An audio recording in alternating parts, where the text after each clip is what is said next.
পৃথিবীর মানুষ এখনো পর্যন্ত মাত্র 12 কিলোমিটার পর্যন্ত নিচ পর্যন্ত যেতে পেরেছে। সেটা কে করেছে জানেন? 1970 সালে সোভিয়েত ইউনিয়ন। তারা চিন্তা করলো তারা পৃথিবীর নিচে যাবে, কারণ তারা জানে পৃথিবীর নিচে হচ্ছে কিনা আমাদের বরাবর নিচে হচ্ছে কি আমেরিকা। আমরা যদি এখানে যে 6টা বাজে, আমেরিকাতে 6টা বাজে, রাত 6টা বাজে, দিন 6টা বাজে, রাত 6টা। সে চিন্তা করলো নিচ দিয়ে যাবে। তখন তাদের গবেষণা পথে তারা নিচে যাওয়া শুরু করেছে সাইবেরিয়া অঞ্চলে। নিচে গিয়ে তারা 12 কিলোমিটার পর্যন্ত গিয়ে দেখে সেখানে যেই গরম সেটা প্রায় 2000 সেলসিয়াস গরম। লোহা গলে যাচ্ছে সেখানে, কারণ 1500তে গেলে লোহা গলে যায়। আপনি দেখেন সূর্য আমাদেরকে গরম দেয়, আমরা 40, 50, 60 সেলসিয়াস গরম পাই আমরা। সূর্য আমাদের গরম দেয়, কিন্তু মাটির নিচে কিভাবে গরম হয়? পরবর্তীতে আর যেতে পারে নাই। সেই গবেষণা প্রতিষ্ঠানের প্রধান ছিলেন ডক্টর এসবক। তিনি বলেন, আমি যখন যেতে পারছি না তখন আমি একটা মাইক্রোফোন পাঠিয়েছিলাম সাউন্ড নেওয়ার জন্য, ভিতরে কি সাউন্ড হয়। বিলিভ অর নট, তিনি একজন খ্রিস্টান।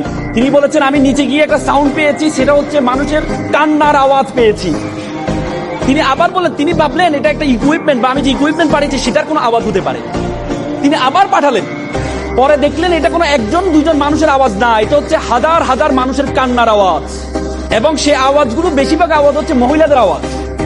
তখন তিনি স্টপ করে দিলেন। তিনি বললেন, I am a communist, I don't believe heaven and Bible, but I believe in hell. আমি জাহান্নামকে বিশ্বাস করি। আল্লাহ রাসূল বলেছেন বেশিরভাগ মহিলা জাহান্নামী হবে, বলেছি কিনা?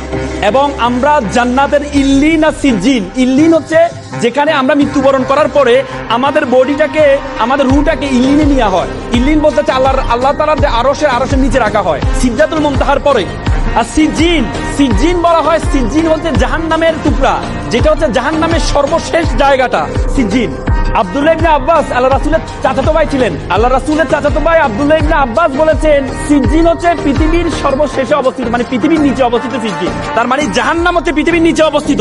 আপনি চিন্তা করতে পারেন যে হাদিস সূরা নূহতে বলা আছে ফেরাউনকে আমি পানিতে ডুবিয়েছি, ডুবানোর পরে তাকে আমি জাহান্নামে নিক্ষেপ করেছি। তার মানে নিচে গিয়েছে, নিচে থেকে জাহান্নামে কিভাবে যায়? তার মানে আমাদের পৃথিবীর নিচে যে আগুন আছে সে আগুনের সেলসিয়াস বিজ্ঞানীরা বলেছেন 6000 সেলসিয়াস গরম। তার মানে ডক্টর এসবক যে সাউন্ডটা পেয়েছেন সেই সাউন্ডটা কিসের সাউন্ড? জাহান্নামের সাউন্ড। বিশ্বাস করেন, আমি যখন এই থিসিসটা পড়লাম, বিশ্বাস করেন আমি আমার চোখের পানি ধরে রাখতে পারি নাই যে আমরা পৃথিবীর এত জায়গায় গিয়েছি, আমরা উপরে আকাশ আসমান এত জায়গায় গিয়েছি, কিন্তু আমরা পৃথিবীর নিচ পর্যন্ত এখনো যেতে পারি নাই। মাত্র 1%, পৃথিবীর ব্যাসার্ধের মাত্র 1% থেকে কম আমরা নিচে যেতে পারি, তার নিচে যেতে পারি নাই। তার মানে আল্লাহ তাআলা যে আমাদের জন্য জাহান্নাম রেডি করেছেন, আমাদের জন্য জাহান্নাম প্রস্তুত করেছেন, সেটার প্রিপারেশন আমাদেরকে নিতে হবে, সেটা প্রিপারেশন আপনাদেরকে নিতে হবে। এই জন্য আপনাদেরকে এখানে বলেছেন আল্লাহ তাআলা আল্লাহ রাসূলকে প্রথম যে উপদেশটা দিয়েছেন সেটা হচ্ছে ইকরা, পড়ো।